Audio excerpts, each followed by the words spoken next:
যদি আপনাকে এখন কেউ বিয়ের প্রস্তাব দেয়, আপনি কেমন ছেলেকে পছন্দ করবেন? যে সাবরিনা নামক প্যারাকে নিজের কাঁধে নিতে পারবে। কি কি প্যারা আপনি তারা দিবেন? আমি তো একটু প্যারা।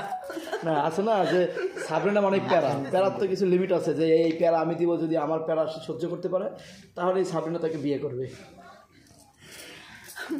আসলে হচ্ছে যে প্রেম করা এক জিনিস, আর হচ্ছে যে বিয়ে করে তার দায়িত্ব নেওয়া। দায়িত্ব মানে কিন্তু শুধু খাওয়া পড়ার দায়িত্ব না, সব রকম দায়িত্ব, হ্যাঁ, সেটা নেওয়াটা আরেক জিনিস।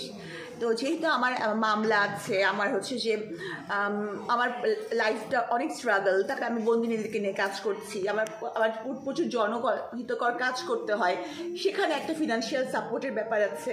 তাই মনে করি অনেক কিছু আছে, এগুলো যে করতে পারবে, এগুলো বিয়ার করতে পারবে উনি। চেহারা ছবি কেমন লাগবে তার?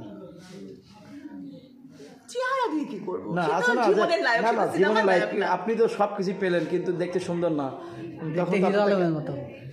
তাকে আপনি অ্যাকসেপ্ট করবেন কিনা? যদি কালো মানুষ বা দেখতে সুন্দর না এরকম যদি কেউ আসে?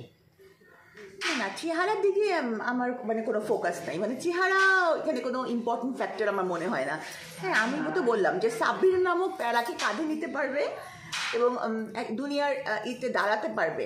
হ্যাঁ, বর্তমান দেখতে পাচ্ছি আমরা ছোট ছোট মেয়েরা টাকলাদের বিয়ে করে, এবং টাকলারা যদি এসে আপনারা পছন্দ করে, টাকলা মানে সুগার ডেডি না, টাকলা মানে বয়স্ক বেশি টাক পড়ে গেছে এরকমের, অসুবিধা নাই, সমস্যা নেই, চলবে। ওকে, ঠিক আছে।